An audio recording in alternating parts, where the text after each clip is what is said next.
coaches. Blow the whistle, ay. Blow the whistle, ay.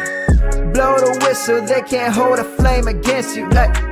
Blow the whistle, blow the whistle, ay. Blow the whistle, got the game, it ain't no issue, yeah. Blowing the whistle, I had enough with you, the championship, it is gone. Ain't listen to you, I can't give it to you, cause you don't know what I've been on. This is the Coaches Podcast. What is going on, everybody? Welcome back into the Fantasy Coaches Podcast. I am your host, as always, everyone. Coach Steve here. We have another amazing episode for you guys today. We are talking about bust today. We are talking about fantasy burnouts, basically fantasy players, whether they're stars or not stars, basically burning out this year and not really having the best season. And that could also mean just not having a good year in general. Maybe, they're at the end of their career and they're going to really just not have it. Or maybe they're in the middle of their career or somewhere, and it's just not going to be the season you expect out of them in 2024. So no Coach other Steve tonight. It's just me and Coach Tyler here. So Tyler, what's going on, man? What's going on? What's up, guys? I'm glad to jump into this. It's fun to kind of talk mess on some guys. Absolutely. So like I said, we're going to talk tonight. We're going to have a lot of fun here. So first off, news-wise, I didn't have anything cool for the news this week here. I didn't have time. But Darren Waller supposedly retired Sunday. Great career from him. Great bounce back of his life career in general sense, though. Last year so far in 24, not the greatest for him, unfortunately. Whether it was, the music video or there's actually some more darker stuff. But again, we don't have to get into that. But Darren Waller is done. Tyler, who do you prefer now? Daniel Bellinger, Theo Johnson? I think Bellinger. He's been someone that has been capable of doing something. I just don't think he's gotten the full opportunity.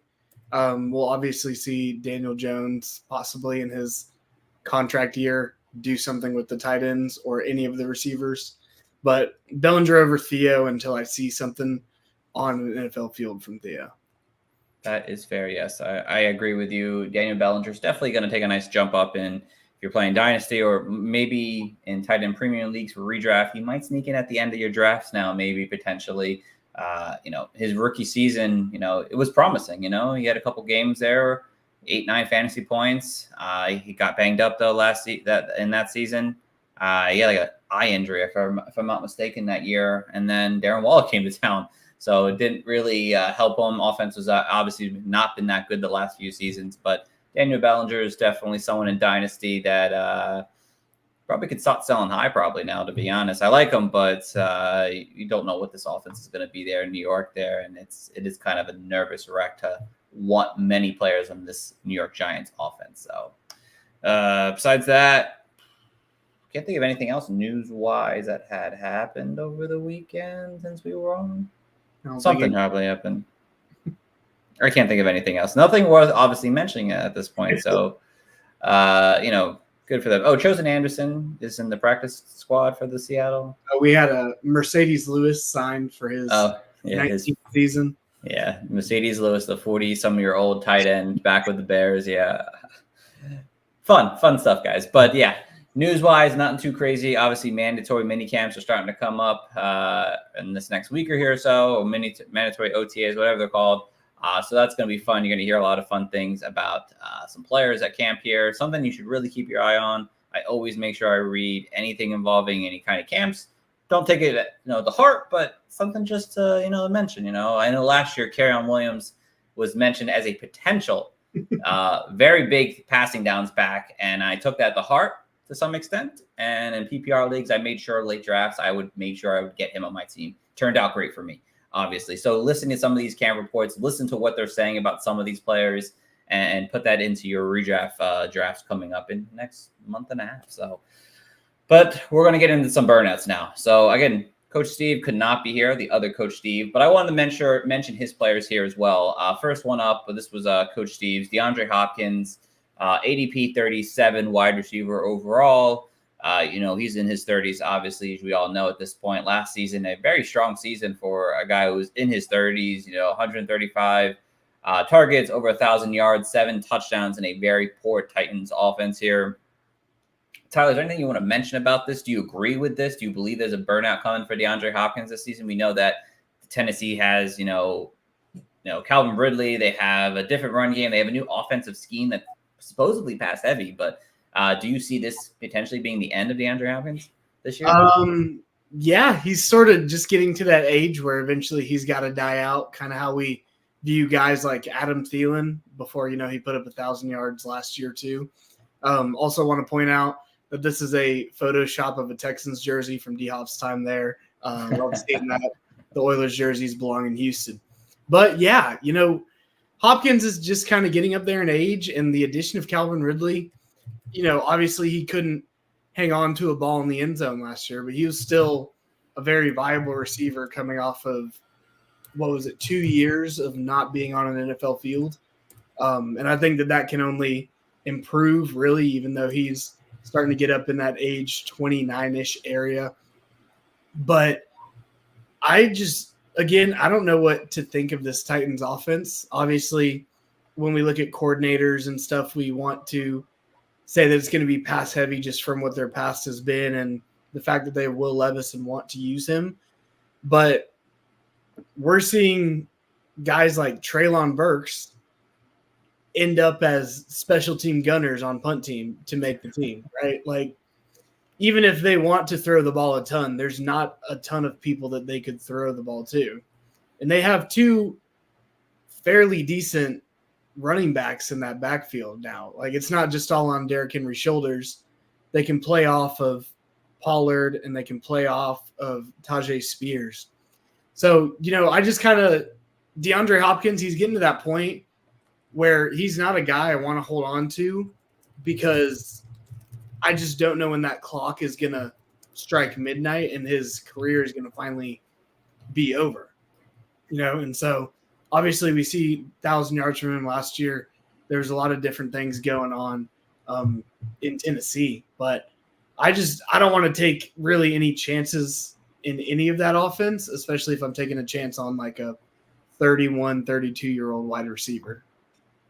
Yeah, no, that's fair. And I get your take and I get why Steve has him as a burnout this season, to be honest there. But, to me, I still have some give for DeAndre Hopkins, where he's going as ADP wide receiver 37 right now. I think there's still worth the chance of taking him when that time comes instead of saying, you know what, I don't want to deal with Hopkins this season. I'm going to move on. It also depends on your viewpoints on how this Titans offense is going. If you think Will Levis is going to take that step, which I somewhat believe in that this season here, there's no reason why him and Hopkins and Calvin really couldn't have close to 1,000 targets each this coming season here with potential opportunity in this offense.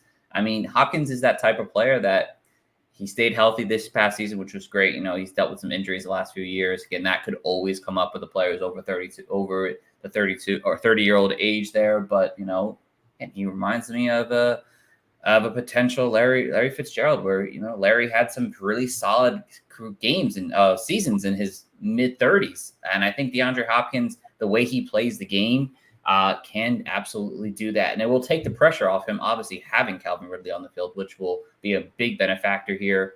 Again, it really depends on how you view this Titans offense. If you think Will Levis is going to be a total bust, and you're expecting Mason Rudolph to come in, I think that's the backup to be the quarterback here. Yeah, DeAndre Hopkins is going to burn out this year, and this is going to be the season where if you're in Dynasty, you want to get him off your team, and if a redraft, you'd be pretty upset with yourself if you pick him in that 9-10 range in 2024.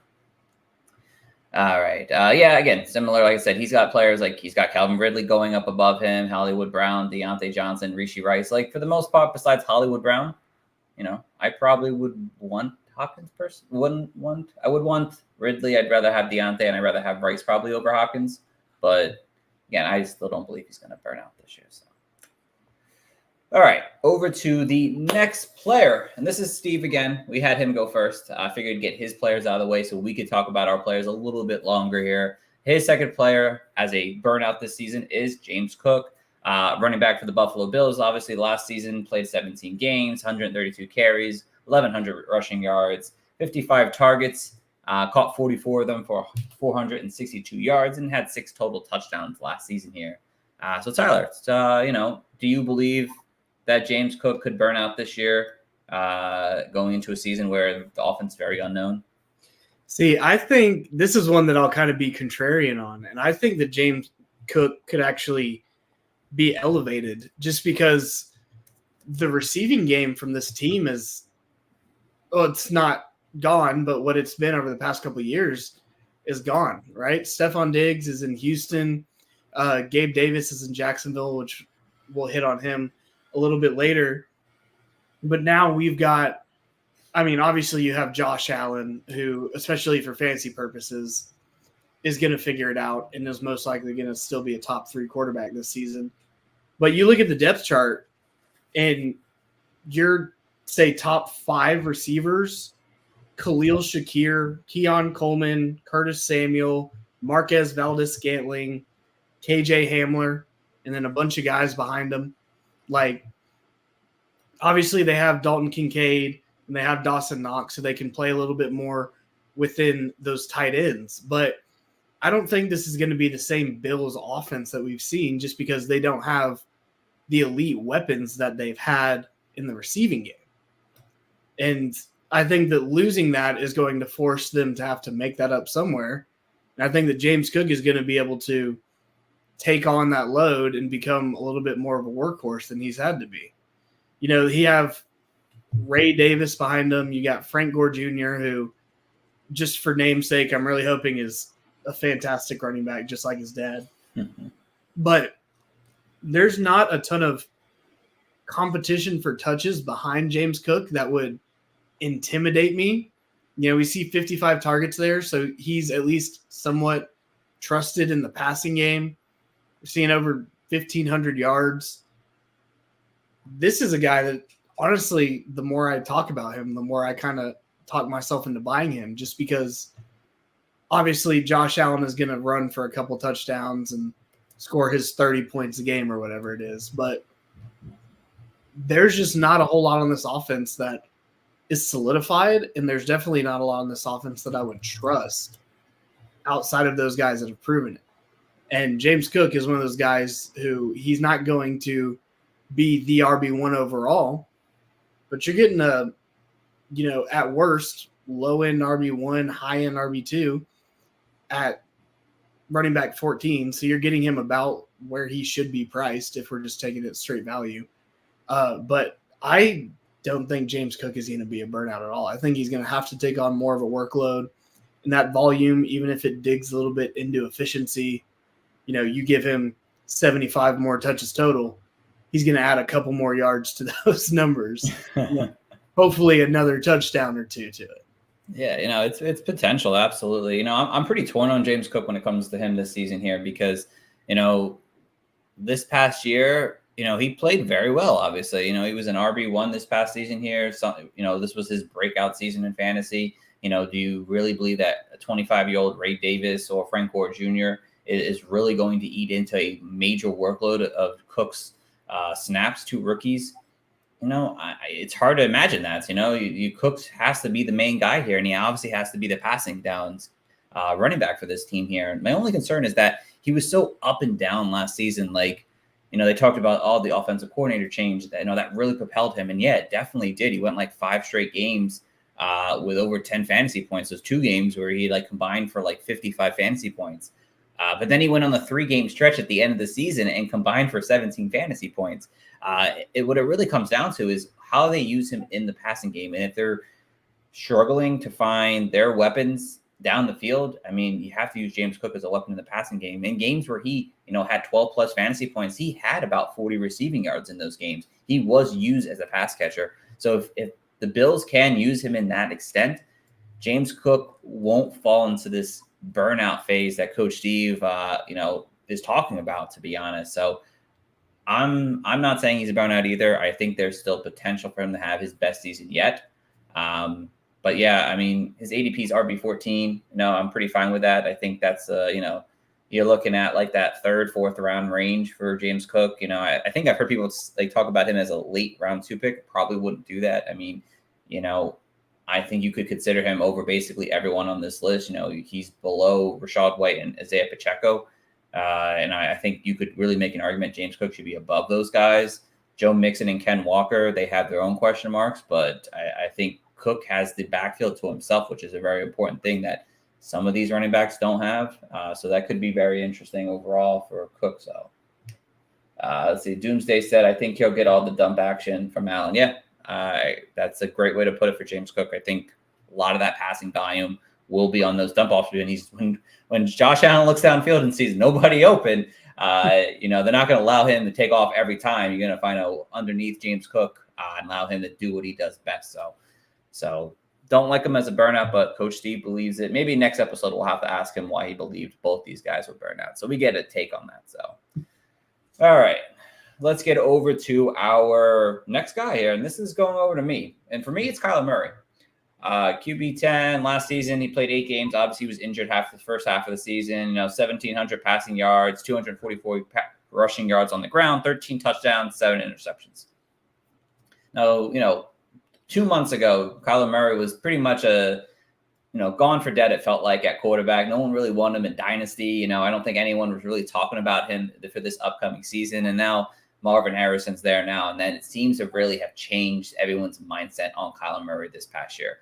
And I'm trying to take a step back on that, because when Kyler Murray, for me, what bothers me with Kyler Murray, there's a couple things. For one, he's missed a lot of games over the years. And I don't want to use that as only the example for saying, oh, he's going to burn out this year. And when I mean burnout, he's just going to be a bust. He's going to go where he's going to go in drafts, probably around that 7-8 range. And people are going to take him expecting him to use his rushing mobility. And he's got a number 1 wide receiver. Again, he's going to thrive like he did with DeAndre Hopkins a couple of years ago. And I think that's going to be a mistake, to be honest, there, because yes, the rushing is great. 244 carries, yards. Who doesn't love that? But injuries concern me. The passing touchdowns, he's not a big passing touchdowns guy. And I don't think he's ever going to be. And you have to hope and expect him to use his rushing ability on the ground. Now, the Cardinals have James Cook and Trey Benson at their running back position. They're going to use those guys to keep Kyler Murray from taking all of those red zone work. Like, they're going to use them. Like, why would you put your small quarterback in a position to get injured when you're a team that's trying to build themselves up? You have 2 great running backs that can pound the ball down the middle and get in the red zone. So, like, for that, rushing yards, they might be down this year, he's been under 500 rushing yards each of the last 3 seasons here. 3 rushing touchdowns each of the last 3 seasons. So combined, like, there's just a lot of concern when it comes to Kyler Murray about his rushing ability that we liked 3 years ago when he had his big season, his sophomore year in the NFL, where it was, wow, like, he has that dual threat capability there. That's going to be dangerous. But for his size, for what he's able to do on the field, it's just not there. And you're hoping that Marvin Harrison really is just elite off the bat to the 28-year-old DeAndre Hopkins was at that time.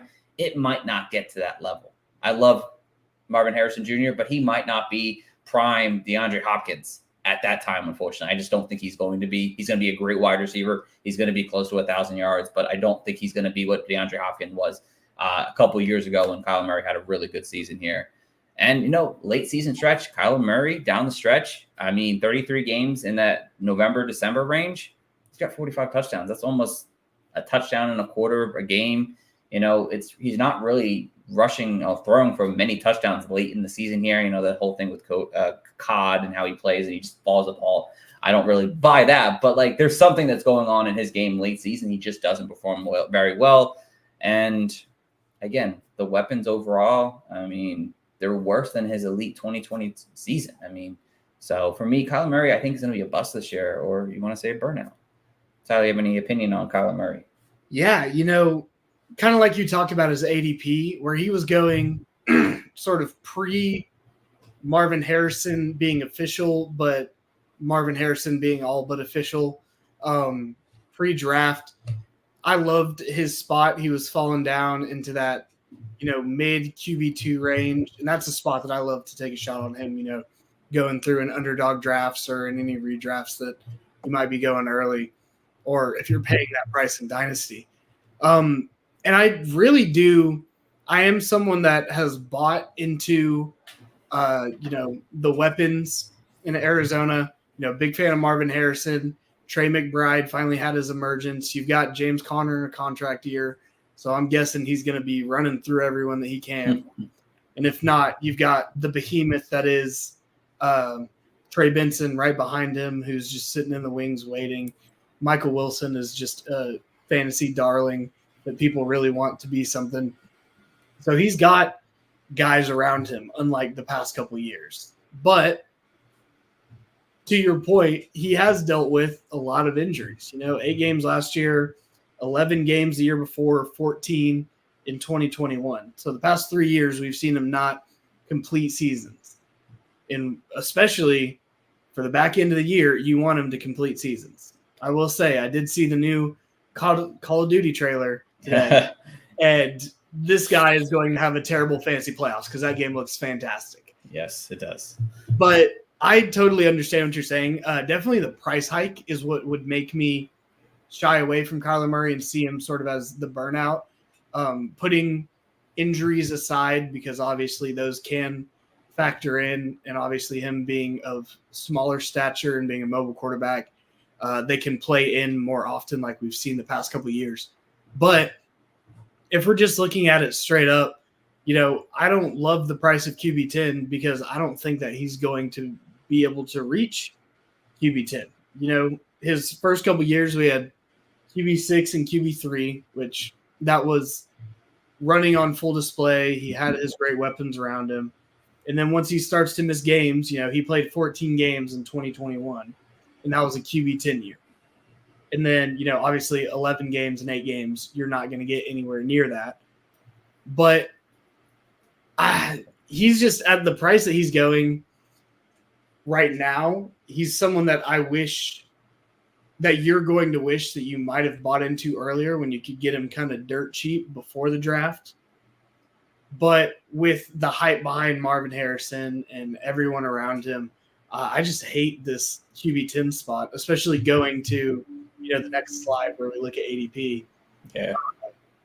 The guys below him, give me a Brock Purdy. I know he's not going to be a QB1 overall. I know he's not going to be a game breaker, but I know that he's going to throw for 250 and 2 most games. Give me Jared Goff.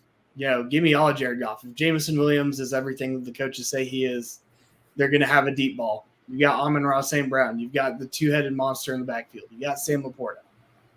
Give me all of these guys above Kyler Murray any day.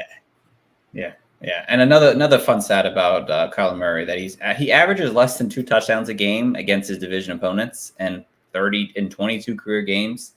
He has to play them 5 times this year. It's just he doesn't do well against his division. Again, there's things that concern me. Yes, he has upside, tremendous upside, especially early part of the season. I mean, fantastic. He could probably help you win games, but it always seems to come down end of the season. Kyler Murray just never steps up to the occasion that you need in your fantasy team and never seems to help you win a championship. So that's why, part of the reasons why I don't like Kyler Murray that much this year. So again, disagree as much as you want. Go draft him. He's gonna help you win games here and there, that's for sure. But season long, I don't trust him enough. So probably a real good best ball guy to have. Probably better at best ball, yeah. Promos time, obviously both me and Coach Tyler, we do write for Dynasty Nerds. So check us out over there. They have a great tool, the Dynasty Nerds GM. So if you play Dynasty, great tool to go out and evaluate yourself and your league mates there. A lot of fun to use that. Use the promo code COACH. Obviously this coming season here, get ready for Did It. It's a fantasy football app. Well, it's not just fantasy football, but it's an app where you can chat with somebody one-on-one and get real on-time fantasy advice, and you can have them look at your team, look at your league, look at everything on your possible app and be able to help you out in the long run. And I'm on there from time to time helping people out over the summer this so far, but a lot of fun. So 2 great resources to help you with winning your championships outside of listening to the coaches. All right, over to my second bust here. It's Keenan Allen, wide receiver 27, going into 2024 right now. Last season, played 13 games, crazy 150 targets, 109 receptions, 1,200 yards, and 7 total touchdowns. And the reason I have Keenan Allen as a burnout this coming season here is that he is getting up there in age. And, you can make that argument with DeAndre Hopkins when I said that, but with Keenan Allen's a little different. Keenan Allen has always been a guy that has high targets over his career and really hasn't had to deal with too much in terms of competition. Well, he's going to get a ton of competition this coming season here. You have Pro Bowl, All-Pro DJ Moore, who was the wide receiver one this past season, who also had his own 150 targets this past year. You also have Roman Dunze, a young elite rookie wide receiver who's coming in trying to make his name for himself as well, who's going to want to get targets and going to get targets because of the talent that he offers. And you also have Cole Kmet, who's a very reliable, solid tight end who will get his work as well. They paid him to be there. He's going to get his work. They didn't pay Cole Kmet to block. They paid him for his receiving ability in the game. And then, of course, you have the run game, which is very impressive at times. And DeAndre Swift, who used to be a PPR machine on the ground and could very much well be that kind of person there at times. And then it comes down to Caleb Williams. Like, is Caleb Williams going to be this quarterback that breaks all the possible rookie records here this coming season here? I mean, what? A rookie quarterback has never had more than 30 passing touchdowns. How many yards did Stroud have last year, Tyler? I want to say like 39 to 4,000. That was a crazy season out of CJ Stroud. I mean, do you expect Caleb Williams to do that in his first year in the NFL? That's for me, that's the scary thing. You're relying on, I know he's an elite prospect coming out, but are you relying on that? Tyler, you have that number? Yeah. So Stroud, 4,108 yards, 23 touchdowns in 15 games. Yeah. How many rookie quarterbacks really have gone over that mark too often? Very few in between.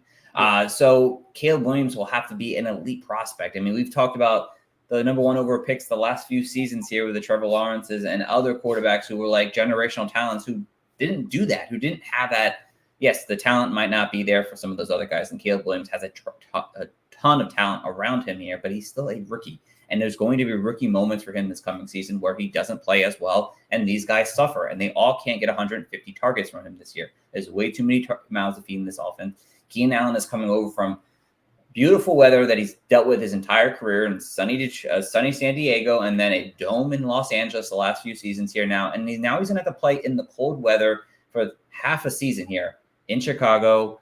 It's a recipe for disaster for Keenan Allen. And I think everyone just loves that Keenan Allen. He's a slot wide receiver. He's going to get fed targets underneath.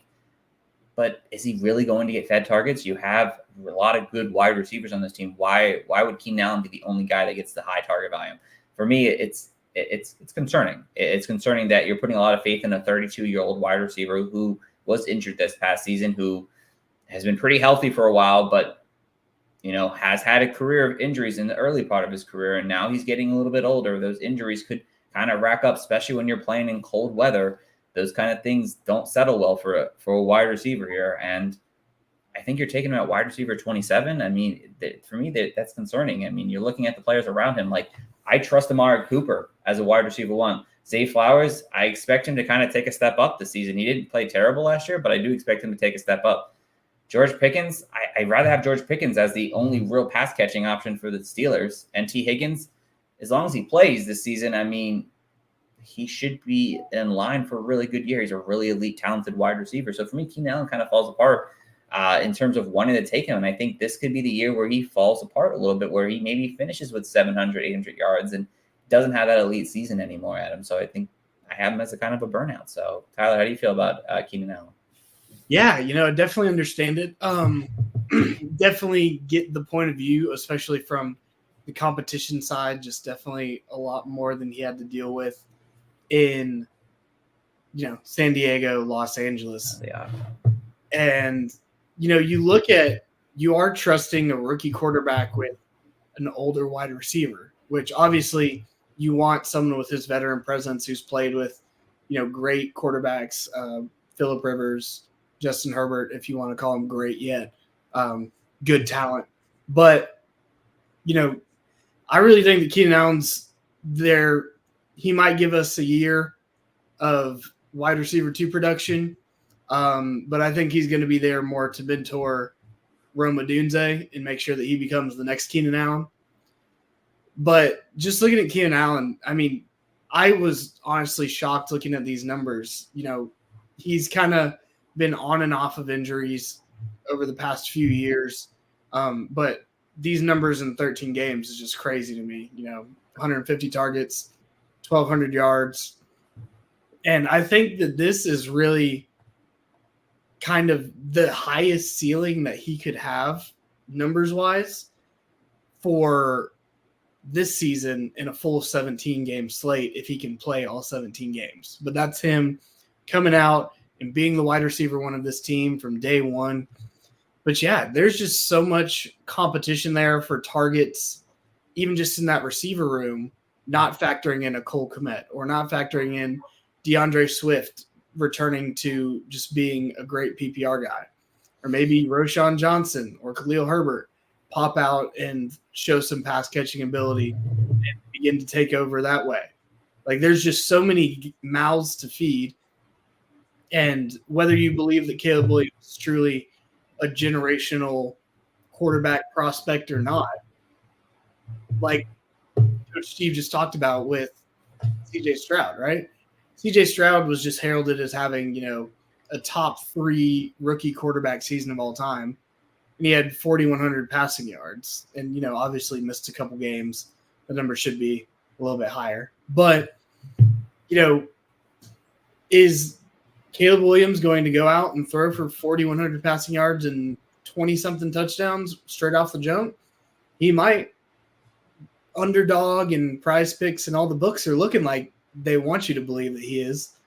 But it's just very hard for me to trust an outlier based on recency bias to replicate what was just done between Caleb Williams and CJ Stroud.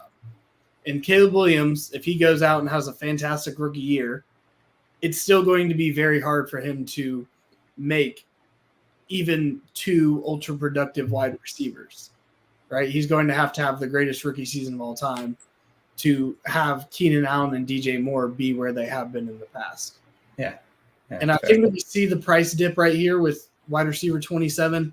It's a very intriguing price for a name like Keenan Allen, but when you bake all the factors into it, it makes a lot of sense why he's there. And I think that, ceiling-wise, if he emerges as the top pass catcher in this offense, even for just this year for your redraft, I think he's still a low-end wide receiver too.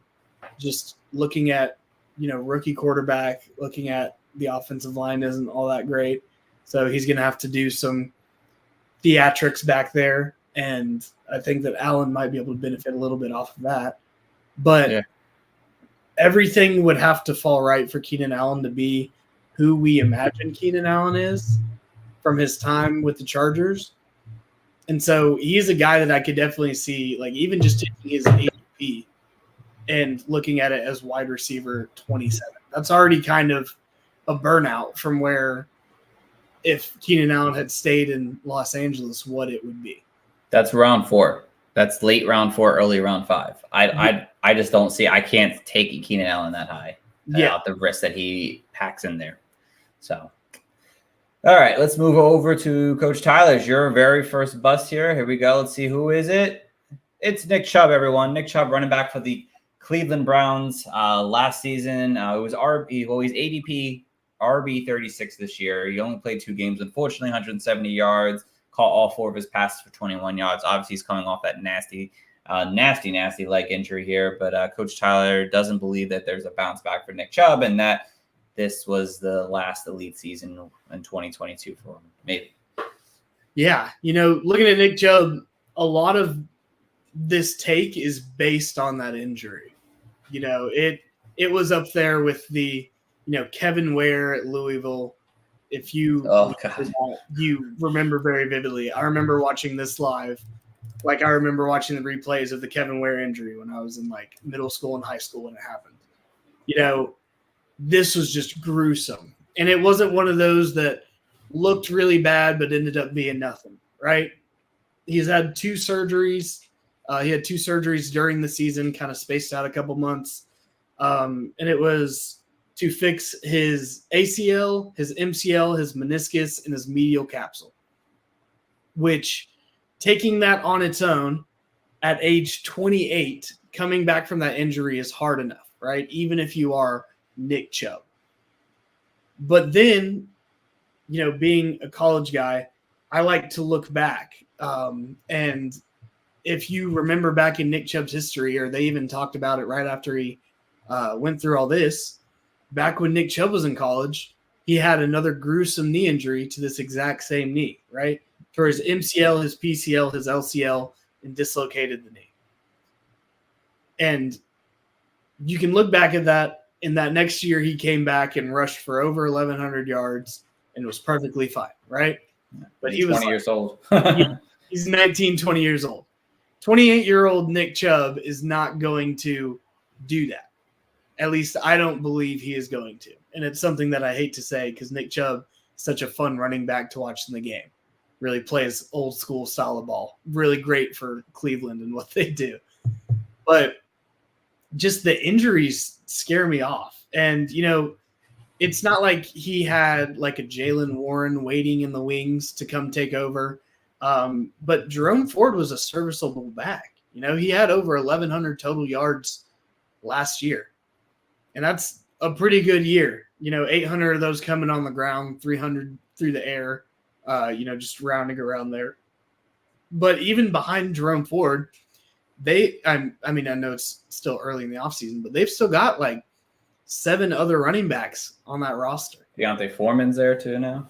Exactly. They've got a stable of guys that they can stick Jerome Ford out there and make him the workhorse again, and they can keep rolling guys out as much as they need, right? They're just going to wear you down.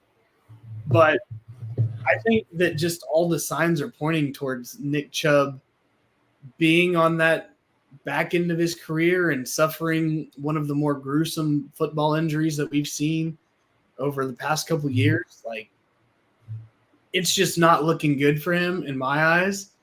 And, you know, we don't even know. Obviously, they want him to return by the beginning of the season. They're saying that his rehab is going good and he's going through on time for what they say it's going to be. But even if he comes back and he does his rehab fully and he's out there week 1, what Nick Chubb are we getting out there week 1? Because everything might be healed, but I don't know if he's going to be in football shape for week 1. I don't know if his knee is even going to be fully healed for week 1. And with the backfield that they have, there's a chance we don't even see him till the middle of the season, depending on what the injury does and what that backfield looks like.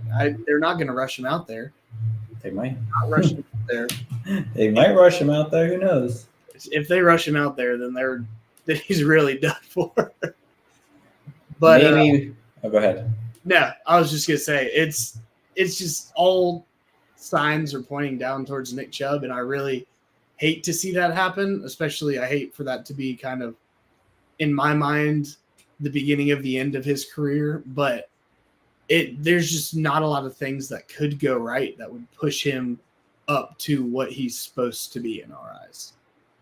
That's fair. That's fair. I understand that. Yeah, the injury is definitely plays a somewhat of a concern. Obviously, you have to monitor that and you have to see how that goes and how much he's practicing and what other coaches are saying about his availability week 1 when you're drafting, obviously. But you know, he's going in around 11, kind of around 10, around 11. You know, I've always been a big Nick Chubb believer, and for me, I'd willing to take the risk at that point. But I definitely get that we could see Nick Chubb going back on the field, and he's averaging like 2.5 yards a carry. He lost his explosiveness, his strength that he offered for so many years in the NFL. And because that knee is just not the same as it once was. And Nick Chubb kind of just falls out of favor. Like we could have seen the last of an elite Nick Chubb, and it is definitely concerning that when you're looking at this for fantasy purposes. But I still have hope. We could be seeing hopefully an Adrian Peterson breakout, big 2020 or whatever season it was, 2010 season, where he rushed for the leading record off a torn ACL. So hopeful for that. But I get your take on that, Tyler. I get why Nick Chubb could be a burnout this year. So all right. And yeah, again, you know, when you're looking at Nick Chubb right now, I mean, probably wouldn't want Brian Robinson. I'd probably rather take the upside of Trey Benson, you know, Chase Brown, Blake Corum. Depends how you feel about their opportunities in their respective offenses.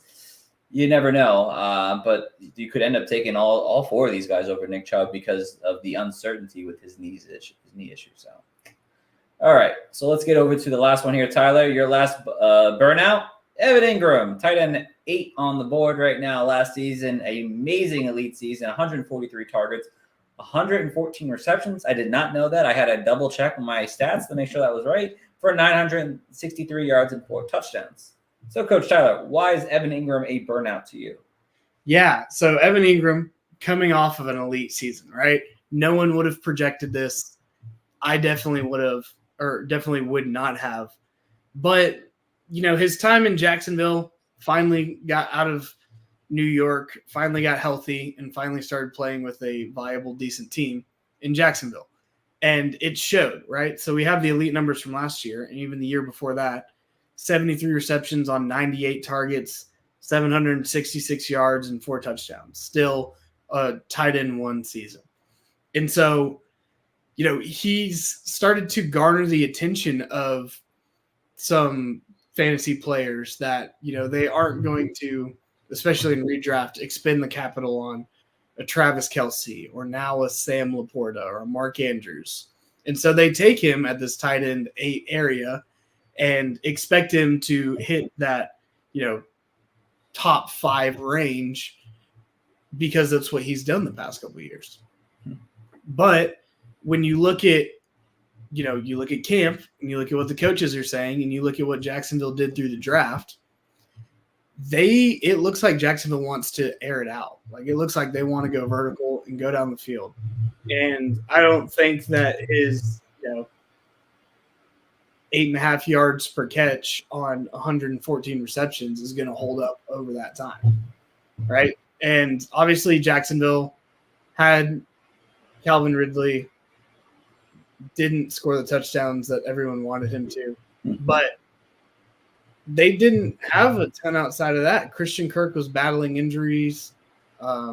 Just guys weren't ending up where they needed to be. So Jacksonville goes out. They keep Christian Kirk, gave Calvin Ridley the boot, and then went out and signed Gabe Davis, known 9-route runner who can only go straight. And they went out and got Brian Thomas Jr., who is probably the best field stretcher in this draft class of receiver. And so you add these 2 guys and you listen to what the coaches are saying, if they want to kind of spread it out for Trevor Lawrence, make it a little bit easier for him to get the ball into these windows that he needs to. And this also moves Christian Kirk back to the slot, which is where he really thrives, where he really needs to be. And I think when you look at target competition on top of the idea of this being a more vertical offense, I think Evan Ingram is still going to be, a tight end 1 in terms of, ADP is tight end 8 right now, ending up somewhere between tight end 8 and tight end 12. But I don't think he's going to exceed the expectations like people thought. And I definitely don't think he's going to repeat what he did last year. All right. I like your take on that. I can really see him kind of burning down from what we saw this past season. I mean, any tight end that's going to see 140 targets has to take a step down, right? I mean, unless you're Travis Kelce. But the one thing is, and you pointed out there, Tyler, is that they now have 2 vertical threats downfield, and Gabe Davis and Brian Thomas Jr., 2 guys that can get down the field in a big way here. And that allows, hopefully, Christian Kirk to do more of the work underneath, the slot work, where he gets his yards after catch in his game there. So that's a big thing that I think Christian Kirk played a lot more outside way too often, allowing Evan Ingram to kind of take this dump off passes underneath here. And again, you have 114 receptions, you can't get 1,000 yards. I mean, come on. There's got to be something wrong there that you're not getting at least 1,000 yards on over 100 receptions. So I get it. I think Evan Ingram, I think he's tight end 8 now in ADP. Actually moved up a spot since I last was able to fix this up here. But again, could there be concerns with him? Absolutely. The usage could easily drop, and you're expecting to draft him in that middle tier, expecting, I have a solid floor tight end every single week. And then he kind of comes more of a boom bust tight end than the consistent option that you were hoping for at tight end 8 or tight end 7 now, actually. The burnout is definitely possible. I still like Evan Ingram, and I'm hoping that these targets don't go away. As hopefully one of the 2 veterans on the team, or 3 veterans, I guess you could say, on the team, that he's still used underneath like that and able to see these receptions. Because, he had like 4 or 5 games with 10 plus receptions. If I can get that 5 times throughout the year, I'm not going to be too mad about that. But I definitely see that where they kind of throw the ball a little bit more down for Christian Kirk, gets back to his form that he had 2 years ago. And obviously the run game picks up where they left off, and hopefully you can improve off of last year. So I get why Evan Ingram could be considered a burnout this year, Tyler. Like I said, yeah. I mean, you're looking at guys above him, Kyle Pitts, George Kittle's above him now, Jake Ferguson. I mean, you could make an argument that you would maybe want a few of these guys. David Njoku's below him too, but at least Kyle Pitts because of his upside. You know, George Kittle's a staple at tight end, and Jake Ferguson, I think that could be a toss-up for some people. At least for me, at least it could be. But yeah, Evan Ingram, definitely not the guy who is going to be what we thought he was last season. So, all right, well, that is going to wrap us up tonight, guys. A lot of fun here talking about some burnouts. We have a lot of cool content coming down the pipeline, guys. A lot of fun episodes coming up over the next week here.